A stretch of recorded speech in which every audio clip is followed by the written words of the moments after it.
Oi, gente, boa noite, tudo bem com vocês? Vamos falar aí sobre um tema extremamente importante da geografia agrícola, que é revoluções verdes, modernização e a questão fundiária no Brasil. São temas que geralmente caem bastante no vestibular, né? O vestibular cita bastante esses itens. Por quê, né? Nós somos um país de caráter agroexportador, né? A gente não deixou assim, a gente sempre foi, né? A gente foi na cana-de-açúcar, a gente foi no algodão, a gente foi no ouro, a gente foi, né? Embora seja um mineral, tinha esse caráter exportador, né? O café, principalmente. Então, nosso país sempre teve esse caráter agroexportador, mas hoje ele é muito forte nisso, né? Hoje existe um vínculo muito forte da agroindústria e do PIB brasileiro, né? Da produção econômica brasileira aí, e a gente vai discutir as consequências de tudo isso. Então, vamos falar primeiro sobre a agricultura, a cultura agrícola capitalista. A cultura agrícola capitalista tem grande vínculo com a indústria de insumos, né? A indústria de insumos é, por exemplo, a Monsanto, que foi comprada pela Bayer na última aula que eu falei para vocês, né? A Bayer comprou a Monsanto, tudo mais, que a Monsanto é o quê? Uma indústria que produz fertilizantes, sementes e tudo mais.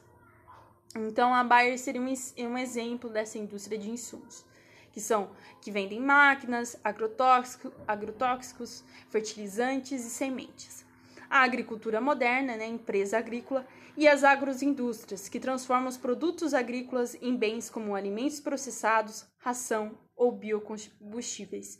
Então, a cultura agrícola capitalista ela envolve esses três meios: indústria de insumos, né, máquinas, fertilizantes, a agricultura moderna, né, que a gente lembra de uma empresa com toda a sua logística, com toda a sua economia, um vínculo com o capital financeiro, e as agroindústrias, né, que transformam esses produtos agrícolas em bens como alimentos processados, como os commodities, né, que transformam em ração animal, em biocombustíveis. Um exemplo disso é o milho, né, a cana-de-açúcar e a soja.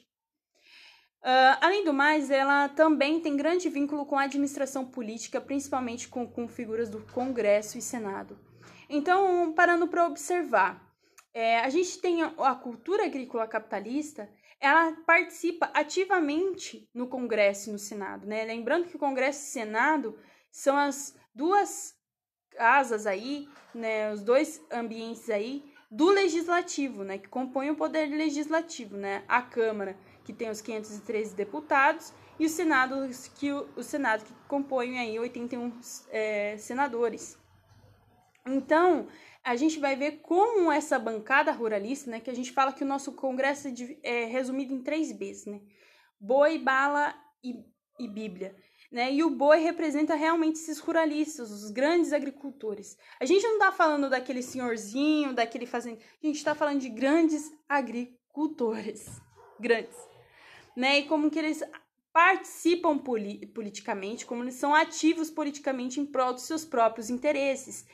E como isso nos afeta como consumidores, como isso afeta a população mais vulnerável das regiões rurais, tá? Então a gente vai discutir tudo isso e entender como que a gente precisa saber em quem a gente vota também, né? Que isso, votar em um agricultor, né? Votar em um latifundiário nos afeta também, né? Indiretamente ou diretamente. Então tem essa notícia aí do Congresso em Foco de 2019 que fala assim: com 257 parlamentares, bancada ruralista declara apoio à reforma da Previdência. Então, eu não quero discutir aqui o objetivo, né, do porquê que a bancada ruralista declara apoio à reforma da Previdência. Se vocês querem saber sobre isso, vocês podem pedir para mim que a gente discute tudo mais, eu estudo e me aprofundo mais sobre isso. Mas eu queria pegar um ponto importante dessa matéria, né, que é: os 225 deputados filiados à frente representaram 44% da Câmara, que conta com 513 parlamentares. No Senado, os ruralistas detêm 32 das 81 cadeiras disponíveis, igual a 39,5%. Faz parte do grupo também o presidente da Câmara, Rodrigo Maia. Gente, o Rodrigo Maia, ele é o presidente da Câmara, ou seja, ele que toma a decisão final do rolê. Ele sendo um ruralista, isso facilita muito para o setor agrícola. Muito. Né? Isso, quando você tem uma bancada que compõe 44% da Câmara e 39,5% do Senado, é que as leis, né, as leis que são em prol, que agem em prol dos interesses dos ruralistas, elas só têm um problema. Elas só passam por um problema, os ambientalistas. Né, que é muito fácil, né? Você passar em cima de um ambientalista, né? De um jornalista, né? Você declara a morte à família dele ou a ele, né? Porque não tem outro, né? É muito mais fácil para eles, gente. É muito fácil para eles, porque eles detêm todo o poder. Olha isso, gente, é extremamente forte, 44% da Câmara. Aqui, eu não vou ler, eu vou resumir praticamente aí, para ficar mais dinâmica a nossa aula, para não ficar tão grande. E, tipo, é a segunda vez que eu gravo esse vídeo, porque não deu certo, então eu já tô meio que cansada de ler os slides. Mas, resumindo, um dos problemas, né, que nos afeta, justamente por ter essa bancada ruralista extremamente forte, é sobre os usos de agrotóxicos. Né? Essa notícia do El País que eu peguei de 2018 fala que a bancada ruralista criou uma lei, né, que é a lei PL do veneno para os ativistas que estão contrários a essa lei, né? Tem como objetivo afrouxar as normas que regulam o uso dessas substâncias. Então, tem alguns agrotóxicos que são proibidos nos Estados Unidos, na Europa, e que são permitidos aqui no Brasil, justamente por conta dessa bancada ruralista extremamente forte.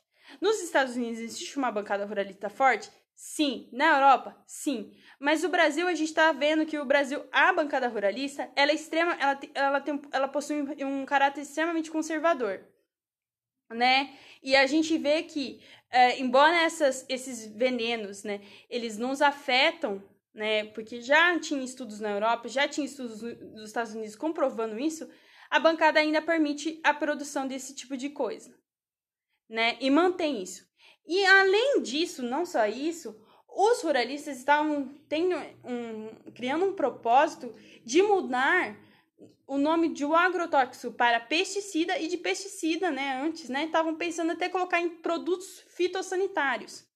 Quando a gente muda o nome de agrotóxico, né, porque a gente conhece, todo mundo sabe que agrotóxico, né, é algum veneno que está jogando ali em cima do produto, do alimento, quer dizer. Quando a gente põe para produtos fitossanitários, quem que vai entender que isso é um agrotóxico? Ainda mais num país que é extremamente desigual, ainda mais num país nosso que sofre com a educação, com acesso a esse tipo de discussão. Quem que vai pegar um produto e falar, produto fitossanitário, vou observar aqui e vou ver se eu vou comprar. Gente, isso é praticamente agir de má fé. Isso é flexibilizar as leis ao consumidor, do direito ao consumidor. Né? O consumidor tem o direito de saber aquilo que ele consome, se aquilo tem agrotóxico ou não. Né? E quando você muda o nome de agrotóxico para produtos fitossanitários, isso significa o quê? Uma flexibilização. Né? Em prol do quê? De vender mais produtos que tem esses venenos. Né? Porque, ok, né? Se você deixa lá explícito, aí vai do consumidor se ele quer ou não. Agora, se deixa implícito, mas você colocou. Mas quem que vai ler produto fitossanitário? Quem vai entender isso?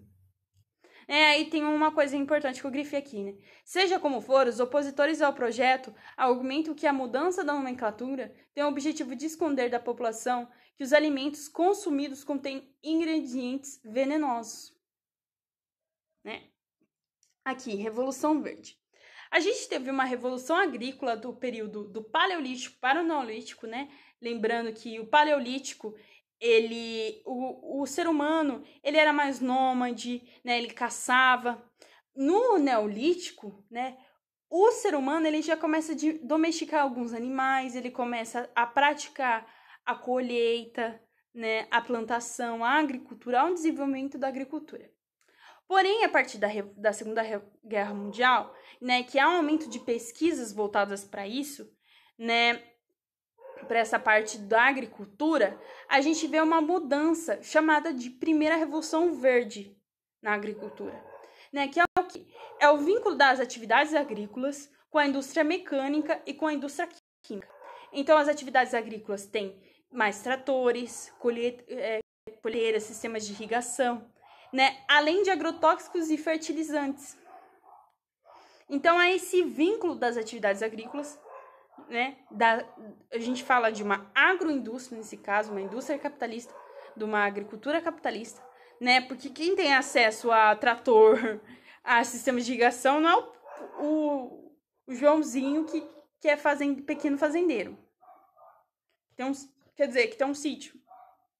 Né, são grandes aí latifúndios, né, grandes produtores agrícolas que têm acesso a esse tipo de tecnologia. Então, a primeira Revolução Verde é o quê? É o vínculo das atividades agrícolas com a indústria química e indústria mecânica. A segunda Revolução Verde é um pouquinho diferente. Por quê? Segundo os agricultores, ela é muito mais sustentável, né, menos poluente e tudo mais. Porque no momento na Segunda Revolução Verde, há um surgimento das sementes transgênicas, que são as sementes geneticamente modificadas, organismos geneticamente modificados, né? As sementes transgênicas podem ser chamadas de OMGs também. Então, por que eles falam que é muito sustentáveis? Porque se a gente for para observar, quando vai tacar fertilizante agrotóxico, geralmente é um drone, alguma coisa, e ele vai tacar o agrotóxico em cima da colheita. Vai tacar o fertilizante. Quando o agrotóxico cai, ele não só atinge a planta, ele atinge o solo, ele atinge o aquífero e ele vai poluir esses ambientes, né? Ele não só vai atingir a planta, como ele vai poluir os outros ambientes. Fora que quando bate um vento, uma chuva, esses agrotóxicos escorrem para outros lugares, atingindo florestas, atingindo outros ambientes agrícolas e tudo mais. Com o surgimento da semente transgênica, não há essa ação violenta direta com a natureza, né? A criação de uma semente que se adapta ao clima, que se adapta ao inseto, né? Que se adapta, enfim, né? Que é muito melhor, muito mais produtivo. Fala que uma coisa não muda, uma coisa não tira a outra, né? Por quê? As sementes transgênicas, elas são geneticamente modificadas, ou seja, não foi a natureza que produziu, foi o homem. Quando a gente tem algo criado pelo homem, como que a natureza será capaz de lidar com esse tipo de semente? Porque não foi ela que produziu. Como que isso vai afetar a natureza? Como que essas sementes transgênicas vão afetar todo o ambiente biológico fora dela? Né? Porque a gente está falando de animais silvestres, a gente está falando de pássaros, a gente está falando de insetos que chegam a essas sementes. Como que essas sementes atingem os organismos desses insetos, dessas aves? Né? Como que essas sementes atingem os aquíferos? Então, a gente está falando de uma mais sustentável, menos poluente, mas a gente não sabe até que ponto vão as consequências dessas sementes transgênicas. Não só na natureza, como em nós consumidores também. Porque a gente não sabe como ela nos afeta, né? Como afeta a nossa saúde, né? Porque o uso de sementes transgênicas é muito novo ainda, né? Não é assim, tem 15 anos, né? E de uns tempos para cá, as pessoas estão consumindo mais sementes transgênicas, né? O produto de sementes aí, de alimentos transgênicos, o crescimento de consumo de alimentos transgênicos que está crescendo cada vez mais, produtos processados, e a gente não sabe como nos afeta, né? Afeta o nosso psicológico, afeta a nossa saúde, né? Enfim. Então, aqui, né? A possibilidade de alterar o código genético de plantas e animais torna possível a criação de novas espécies com novas características, né? Então, a gente não sabe como que a natureza vai se comportar diante disso, como ela vai reagir, na verdade, diante dessas sementes modificadas. As possibilidades dessas tecnologias são ainda incalculáveis, assim como lucros que elas podem trazer para o futuro. Então, a gente não sabe, né? Tudo muito novo. É lógico que tem estudos, se vocês quiserem pesquisar, eu também posso pesquisar por vocês. Eu nunca me aprofundei muito nessa parte dos transgênicos. Porém, a gente sabe que são incalculáveis, né? As consequências aí dessa nova produção. Aqui a gente apresenta o selo do transgênico. Então, não sei se vocês já viram, acho que vocês já repararam, né? Que tinha aquele tesão amarelo em óleo, em salgadinho de fubá, em produtos da Sadia, né? E do milho, que o milho é extremamente transgênico, a maioria do milho aí pro Brasil é transgênico, então alimentos derivados do milho são geralmente transgênicos. Então você vê aquele tezinho aí. Só que acontece que em 2018, né, como a gente tá falando aí de um congresso ruralista extremamente forte, né, a bancada de um congresso ruralista, de uma bancada ruralista extremamente forte, essa bancada aí veio para também alterar o selo do transgênico. Então, o que a bancada queria? Que tirasse o selo amarelo, tesão amarelo lá, e colocasse o nome do produto transgênico e contém o nome do ingrediente transgênico. Então, tira aquele T e põe em palavras e põe no rótulo. Só que, como que hoje em dia, nós consumidores que não temos nem tempo para ler rótulo, a gente vai perceber que aquele produto é transgênico, né? Que vai perceber porque a gente vai tirar aquele selo e vai colocar em palavras perto do rótulo. Quem vai perceber isso?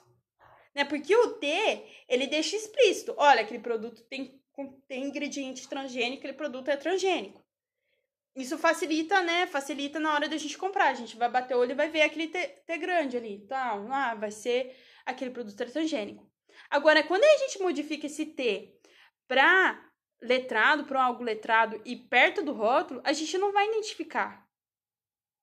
Né? Isso faz com que o consumidor não tenha acesso direto sobre aquilo, da informação daquilo que ele está consumindo. Né? E aí tem o senador, né, que é pró esse negócio. Ele falou assim, a despeito dos alimentos transgênicos serem uma realidade, mas não há registro de que a sua ingestão cause danos diretos à saúde. Sim, tem registro sim, estudo sim. Não existe um registro sequer. Existe, né? E os estudos que existem, às vezes eles são muitas vezes censurados, né? Principalmente no Brasil, gente. É muito forte isso, essa questão da censura no campo agrícola. É muita violência no campo agrícola, de estudos vinculados a sementes transgênicas, a fertilizantes, né? Às áreas agrícolas, né? Tudo que é voltado para essa pauta agrícola, às vezes é censurado. Né? Por quê? Porque a gente tem uma bancada aí ruralista extremamente forte. Aqui, a modernização agrícola no Brasil. Entre os indicadores mais ilustrativos da trajetória recente da agricultura brasileira estão números de produção e índices de produtividade. Entre 1975 e 2017, produção de grãos, que era de 38 milhões de toneladas, cresceu mais de 6 vezes, atingindo 236 milhões, enquanto a área plantada apenas dobrou. No gráfico abaixo é possível visualizar a evolução. Aqui esses dados eu peguei do Embrapa, se vocês quiserem acessar esse link é bem interessante, né? Ver toda a evolução da modernização agrícola e tudo mais. Acho bem legal vocês lerem. Uma coisa interessante. Aqui. Vamos até pegar um lapisinho. Aqui. A gente está vendo que em 2017 houve um crescimento muito grande, né, da modernização agrícola em relação a 2016, né? Olha esse crescimento. Então, resumindo, né, a gente tem um crescimento da modernização agrícola, né, enquanto de área plantada, né, de produção agrícola, perdão, gente. Esse gráfico, essa tracejado vermelho é de produção agrícola. O tracejado verde é de área plantada. Então, a gente está vendo uma evolução da produção agrícola em relação à área plantada. Olha a área plantada. É muito menor que da produção. Para você ter uma grande produção em uma pequena área, isso é chamado do quê? De agricultura intensiva. Agricultura intensiva tem a ver com tecnologia, ou seja, uso de fertilizantes, máquinas, né? Vinculado à tecnologia mesmo. Eu não vou lembrar de tudo agora. Você produz muito produto agrícola, né? Muito alimento agrícola em um pequeno território, significa que você aplicou tecnologia. Então, a gente está falando aqui de uma produção intensiva, né? A gente está falando de quê? De agroindústria nesse sentido. Então, a gente fala de modernização agrícola no Brasil, esse gráfico aqui, ele se refere mais a quem? A agroindústria. Porque quem tem acesso a essa tecnologia são as agroindústrias. Os pequenos produtores rurais, eles não têm isso, eles praticam agricultura extensiva, ok? Então, esse gráfico se refere mais aos grandes produtores agrícolas. Aqui. Em 2016, o efetivo brasileiro de bovinos foi de 218,23 milhões de cabeças. Existem mais bovinos do que humanos, 208 milhões no Brasil. Olha isso, gente. 218 bovinos para 208 milhões de humanos. Isso significa que a produção de bovinos no Brasil é gigantesca. Olha essa parte aqui. O Brasil figura atualmente como um dos principais setores de produção de comércio de carne bovina mundial. É o segundo maior produtor, perdendo apenas para os Estados Unidos, o principal exportador, com quase 2 milhões de toneladas de carne bovina vendidas a outros países em 2017. Né? A gente vê aí que uma das maiores empresas de carne bovina é a JBS, né? A JBS em 2017 participou aí do escândalo, né? Da Lava Jato, né? Em 2017, Joesley Batista, né, que é um dos donos da JBS e ex-presidente do conselho de administração da empresa, foi preso pela segunda vez em um desdobramento da Operação Lava Jato da Polícia Federal. Então, né, a JBS está uma das maiores produtoras de carne do mundo, né, está aí voltada nessa questão de corrupção, né, envolvida em episódios de corrupção no Brasil, né, e como você vai ver que o setor é ligado à política, né, a gente está falando do Jato, né, a gente está falando de deputados, senadores, a gente está falando da presidente, né, que está envolvido em esquema de corrupção, grandes empresas, principalmente a do setor. A estrutura fundiária no Brasil. Estrutura fundiária é a divisão de terra em propriedades, que podem variar em número e tamanho. Essa divisão da terra se dá de acordo com o processo histórico próprio à área analisada, seguindo também as leis acerca da propriedade da terra definidas pelo Estado em questão. Portanto, podemos encontrar variações. Há países em que não há propriedade privada da terra, né, Cuba e China, outras com a estrutura fundiária bem distribuída, Japão, França e Holanda. No Brasil, as terras são muito mais distribuídas. Segundo dados de 2003, 0,8% dos proprietários são donos de 35,1% das terras. 92,6% são donos de 28,4%. Então, a gente tem menos de 1% sendo dono de quase um terço mais de um terço aí. Mais de um terço das terras no Brasil, enquanto 92,6% são donos de 28,4%. Gente, isso é explícito, deixa explícito a questão da desigualdade no Brasil. A gente tem, deixa eu colocar aqui, porque eu fico muito estranho olhando para lá. A gente tem menos de 1% tendo uma grande concentração de terra. É como se a terra do Brasil fosse um bolo. E menos de 1% é como se a gente tivesse... A gente tem um pedaço de bolo e a gente tem 100 pessoas. Uma pessoa come um terço do bolo.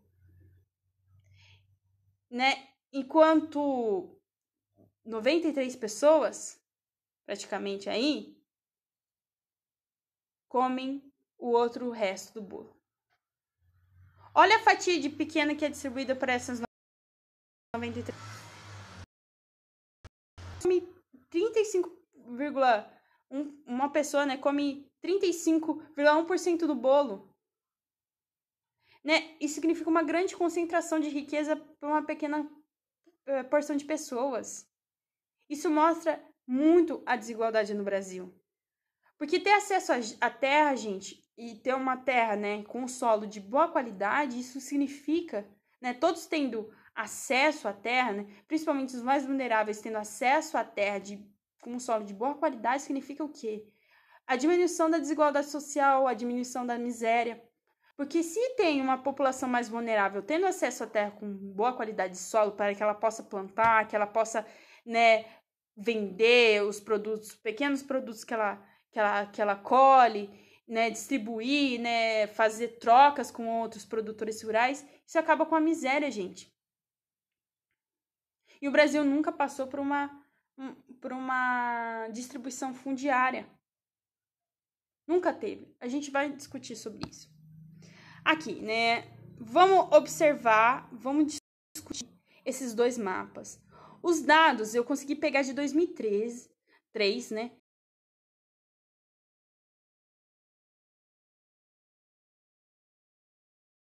Unesp. Então, são instituições sérias, são dados importantes, dados reais. Então, eu queria discutir isso com vocês. Aqui, vamos observar. Aqui, esse mapa à esquerda, ele está falando aqui, área dos móveis rurais e pequenos e médios e grandes. A gente vai ver aqui, porque quem está em grandes propriedades rurais. Olha isso, gente. As pequenas propriedades rurais, elas estão mais voltadas para o sudeste e para o sul. Olha o sul, gente. Olha o sul. Não tem grandes propriedades rurais. São mais pequenas. Olha o nordeste. Aqui perto ao litoral. A gente tem uma qualidade grande. Média tem rosinha é médio. Aí a gente vai ver nesse mapinha a grilagem, posta por grilos. Vocês estão vendo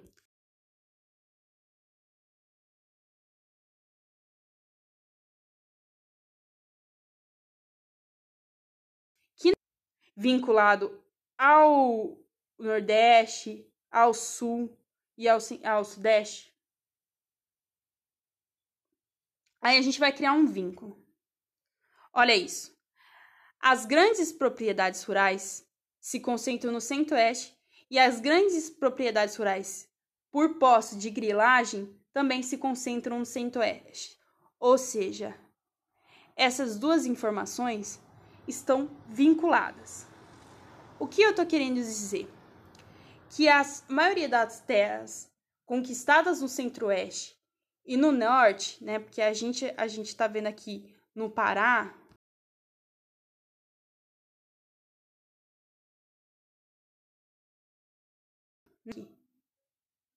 significa que as grandes propriedades rurais concentradas no norte e no centro-oeste foram conquistadas a partir da grilagem. Grilagem, gente, é uma forma corrupta de ter posse a uma terra. O que os caras fazem? Eles vão lá, tomam posse daquela terra, né? Os produtores rurais vão lá, tomam posse da terra. Aí eles têm que mostrar para o Estado que foi legítimo aquela posse. Que aquela terra era de não sei quem, que era vô, bisavô, tetravô dele. Para ele legitimar aquela posse, ele vai lá, faz um documento falso, põe dentro de uma gaveta com grilo. E o grilo vai deixando o documento com aspecto de velho. E ele vai lá e vai levar para o Estado. Fala assim, olha, mas esse documento aqui de 1800, sei lá o quê, significa que o meu bisavô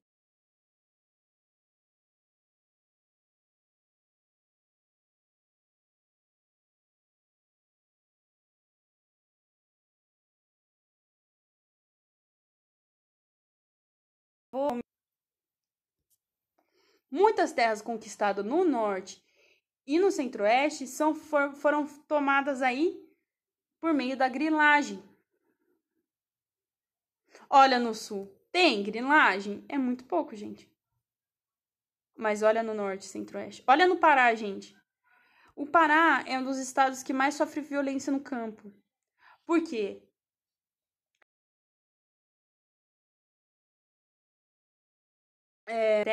Sem terra, né? Muito forte entre indígenas, entre latifundiários. Né? O Pará sofre com muita violência, a maioria das mortes acontecem lá. É muito forte também na Rondônia, né? Olha na Roraima a grilagem.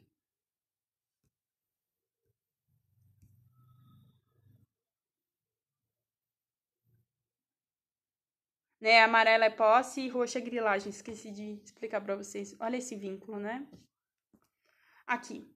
Essa concentração de propriedade privada da terra no Brasil é consequência de um processo histórico que se inicia com a colonização e vem percorrendo caminhos diversos até produzir os problemas atuais. A violência no campo, por exemplo, como os massacres de poceiros, trabalhadores sem terras e índios, é uma consequência direta dessa história. A concentração de renda, o baixo nível de aproveitamento da terra e, em parte, nossa origem nessa condição fundiária. Então, nem esse texto já resumiu o que eu estava, né? Aqui, explicando o processo histórico da concentração fundiária no Brasil.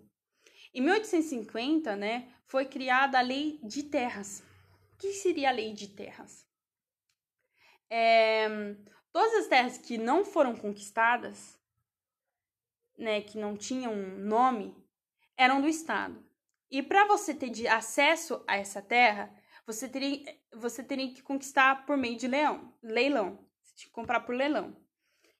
Então, essas terras eram leiloadas, essas terras que não foram conquistadas. Nesse período, nessa mesma época, o Brasil estava passando por pequenos passos aí da abolição da escravatura, né? E, né, que alguns negros estavam conseguindo ter liberdade e tudo mais. Isso mostra que, ao mesmo tempo que a gente tem pequenos passos da abolição da escravatura e essa lei de terras, né? Isso mostra que o Brasil queria permanecer ainda com o estilo da escravidão, né? Que ainda queria permanecer como um país escravocrata. Por quê? Quem que conseguia comprar terra em leilão? Era o negro que foi...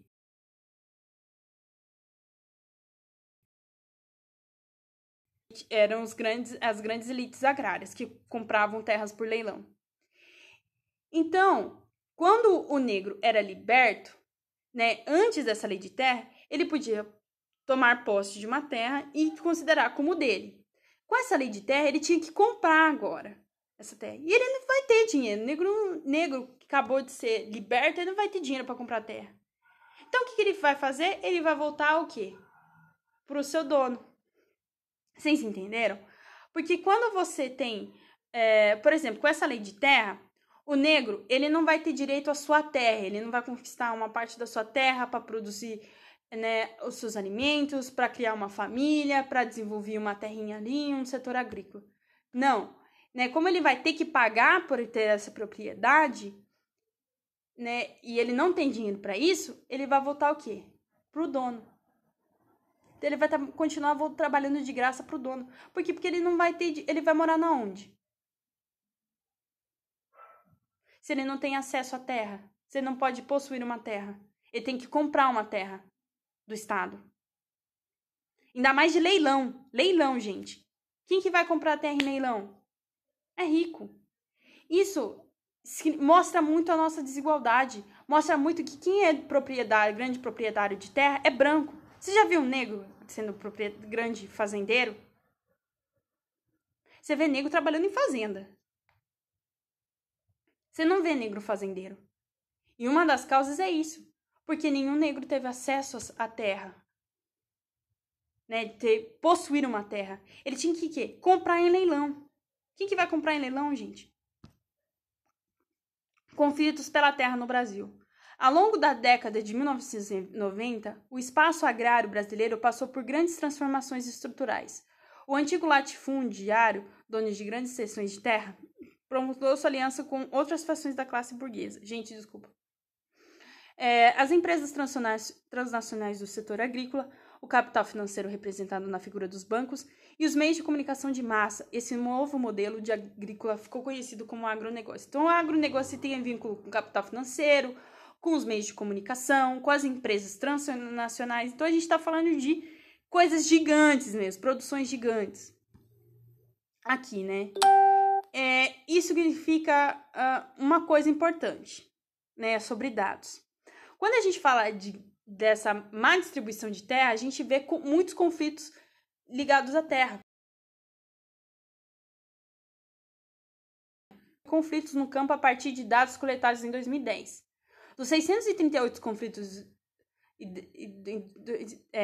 de 2010, mais da metade refere-se a poceiros e a povos de comunidades tradicionais. Totalizando, 57% das violências ligadas à terra no ano, né, são vinculadas a esse tipo de situação. A maioria tem sua casa ligada a grandes projetos como barragem, ligada a grandes projetos como barragens, ferrovias, rodovias, parques eólicos e mineração. Então, os conflitos da terra estão muitas vezes vinculados ao quê? A poceiros e comunidades tradicionais, né, que são os indígenas, quilombolas, extrativistas. A chamada Amazônia Legal concentra 65% dos conflitos de terra, sendo que Maranhão, Pará e Tocantins concentram 46,2% desse total. Nossa, Pará é extremamente forte, gente. Essa violência. E aqui encerramos a aula que teve esses tempos aí, a bancada na época, né? Se discutia muito isso de vender nos Estados Unidos. E o Brasil vende o nosso país há muito tempo. Desde português, né? A gente produziu, a gente extraiu o pau-brasil para exportação, a gente produziu cana-de-açúcar para exportação e a gente nunca criou nada disso. A gente sempre ficou nesse monopólio. Ou é cana-de-açúcar, ou é café, nunca desenvolvemos outra coisa. Sempre ficamos concentrados nesse monopólio de produção. E sempre criamos produtos agrícolas, né? Sempre em prol de vender para fora, né? A gente vende commodities no nosso país. Nosso país é muito forte na venda de commodities, né? E, enfim, isso mostra claramente que a nossa bancada ruralista, ela vende, sim, o Brasil, né? E outra aqui está vinculada à violência no setor rural, né? A violência que rege aí o setor rural. né, a terra que rege sobre as terras brasileiras. Enfim, pessoal, é isso. Qualquer dúvida, me manda um zap, me manda um messenger, que a gente discute. Espero que vocês tenham gostado. Desculpa por alguma coisa. E beijo, até mais.